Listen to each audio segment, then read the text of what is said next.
Hey guys, welcome to my channel voice of Uday. ఈ రోజు day 26 జనవరి, అంటే ఈ రోజు రిపబ్లిక్ డే. అయితే మనలో ఎంతమందికి ఈ రిపబ్లిక్ డే గురించి ఎగ్జాక్ట్ గా తెలుసు? సో ఈ వీడియోలో 26 జనవరి గురించి 26 ఇంట్రెస్టింగ్ ఫ్యాక్ట్స్ ని తెలుసుకుందాం. We the people, having solemnly resolved to constitute India, battled the British for over a century. మనలో చాలా మందికి ఇండిపెండెన్స్ డే గురించి చాలా క్లియర్ గా తెలుసు. ఆ రోజు మనందరికీ స్వాతంత్రం వచ్చిందని చెప్పి. కానీ ఇండిపెండెన్స్ డేకి రిపబ్లిక్ డేకి డిఫరెన్స్ అయితే మాత్రం చాలా తక్కువ మందికే తెలుసు. అసలు రిపబ్లిక్ డే అంటే ఏంటో తెలుసా? మన భారతదేశం బ్రిటిష్ డొమినియన్ నుంచి డెమోక్రటిక్ రిపబ్లిక్ అయిన రోజు. అంటే ఆ రోజే మన రాజ్యాంగాన్ని అంటే కాన్స్టిట్యూషన్ ని ఎన్ఫోర్స్ చేసిన రోజు. బ్రిటిష్ సంఖ్యల నుంచి ఆగస్టు 15, 1947 మనం స్వతంత్రం తెచ్చుకున్నాం. కానీ మన రాజ్యాంగం అమలు చేసింది అయితే మాత్రం జనవరి 26, 1950. అంటే సుమారు 2.5 ఏళ్లు గవర్నమెంట్ ఆఫ్ ఇండియా యాక్ట్ 1935 ప్రకారమే పరిపాలన సాగించాం. అంటే 1947 నుంచి 1950 వరకు ఇండియాకి స్వాతంత్రం ఉన్నప్పటికీ బ్రిటిష్ డొమినియన్ గానే ఉండేది.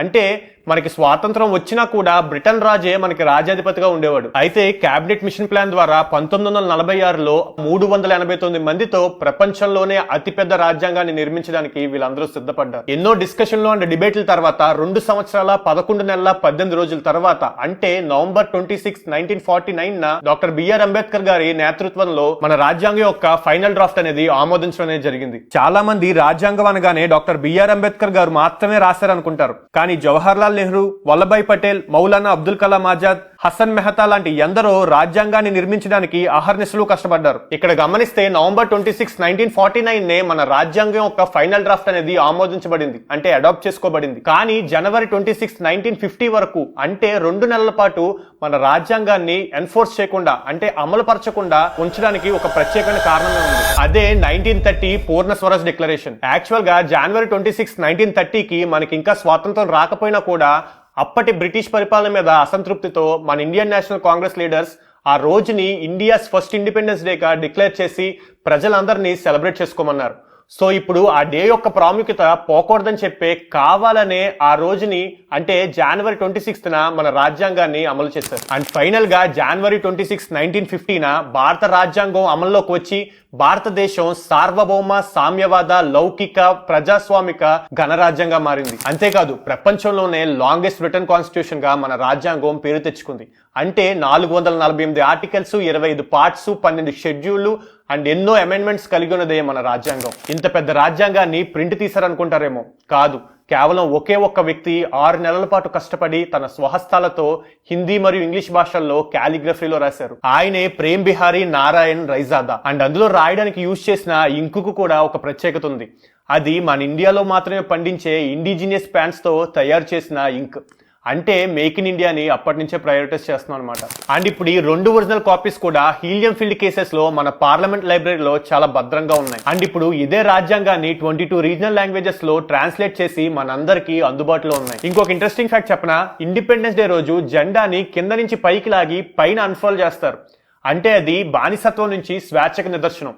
అదే రిపబ్లిక్ డేకి వచ్చేసరికి ఆల్రెడీ పైనే టై చేసిన ఉన్న జెండాని అన్ఫర్ల్ చేస్తారు. అంటే మాది స్వాతంత్ర దేశం అని, మాకంటూ ఒక రాజ్యాంగం ఉందని, మా హెడ్ ఆఫ్ ది నేషన్ ని మేమే ఎలక్ట్ చేసుకుంటామని, వీఆర్ ది సావరిన్ నేషన్ అని చెప్పడానికి నిదర్శనం. అందుకే రిపబ్లిక్ డే రోజున మన హెడ్ ఆఫ్ ది నేషన్ అంటే ప్రెసిడెంట్ ఆఫ్ ఇండియా జెండాని అన్ఫర్ల్ చేస్తారు.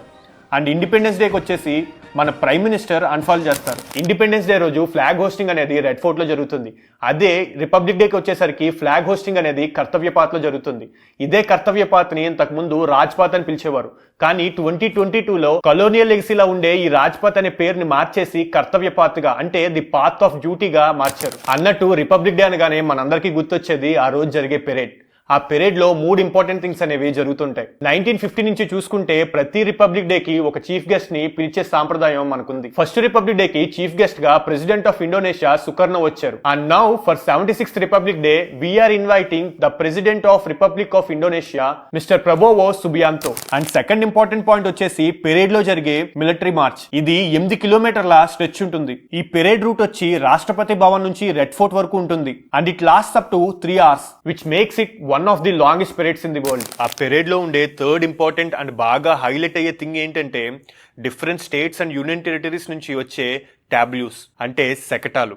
ఇవి ప్రతి స్టేట్ వాళ్ళ కల్చర్ ని తెలుపుకోవడానికి శకటాల ప్రదర్శన అనేది జరుగుతుంది. ఈ ప్రదర్శనలు భారతదేశ గొప్పతనానికి సజీవ సాక్ష్యంగా ఉంటాయి. ఇవి మన సంస్కృతి, సృజనాత్మకత మరియు అభివృద్ధి పట్ల గర్వించుకునేలా చేస్తాయి. ఫర్ ఎగ్జాంపుల్, రీసెంట్ టైమ్స్ లో ఇస్రో తన విజయాలని శకటాలుగా చూపించింది. అండ్ అలాగే ఆ పీరియడ్ లో దేశం కోసం ధైర్య సాహసాలు చూపించిన పిల్లలకి అండ్ అలాగే ఆర్మీ జవాన్లకు నేషనల్ అవార్డ్స్ ఇచ్చి సత్కరిస్తారు. 2020 రిపబ్లిక్ డే పెరేడ్ లో ఉమెన్ ఆఫీసర్ అయిన Tania Shergill become the first women officer to lead the republic day parade. And ఆ పెరేడ్ లో మెయిన్ అట్రాక్షన్ గా మన దేశం యొక్క మిలిటరీ స్ట్రెంత్ ని చూపిస్తారు. అందులో యుద్ధ ట్యాంకర్లు, మిసైల్స్, ఫైటర్ జెట్స్ తో స్టంట్స్ పెర్ఫామ్ చేస్తారు. ఇవి యావత్ ప్రపంచానికే మన ఇండియా యొక్క మిలిటరీ క్యాపబిలిటీస్ కి అలాగే ప్రిపేర్డ్నెస్ కి ఒక స్ట్రాంగ్ మెసేజ్ ని పంపిస్తాయి. ప్రిపేర్డ్నెస్ అంటే గుర్తొచ్చింది, ఆ పెరేడ్ అంతా పర్ఫెక్ట్ గా జరగడానికి ఎన్ని నెలల ముందు నుంచి కష్టపడతారో తెలుసా? లిటరల్ గా ఒక్క రోజు పెరేడ్ కోసం 6 నెలల ముందు నుంచి కొన్ని వందల మంది ప్రతిరోజు ట్రైనింగ్ తీసుకుంటూ ఉంటారు. ఈవెన్ వర్షం పడినా కూడా ఆ పెరేడ్ ని ఆపే సమస్య లేదు. అండ్ ఫైనల్ గా మన రిపబ్లిక్ డే లో మాత్రమే కనిపించే ఒక ఇంట్రెస్టింగ్ ఫ్యాక్ట్ చెప్తాను. 1976 లో ఇంట్రడ్యూస్ చేసిన బార్డర్ సెక్యూరిటీ ఫోర్స్ యొక్క క్యామిల్ కాంటిజెంట్ అనేది ప్రపంచంలోనే only camel mounted regiment. So ఇప్పుడు ఈ ఫ్యాక్ట్స్ అన్ని కలిపి మనకేం చెప్తున్నాయి? రిపబ్లిక్ డే అంటే పెరేడ్సో లేదా హాలిడేసో కాదు. It's all about celebrating the spirit of unity, diversity and democracy. మన స్వాతంత్ర యోధుల త్యాగాన్ని అండ్ వాళ్ళ విజన్ ని మనం ఎలా గౌరవిస్తున్నాం? So this republic day let's promise to become better citizens. So let's make our voices count, our actions meaningful and our future brighter. I wish you all happy Republic Day. Jai Hind.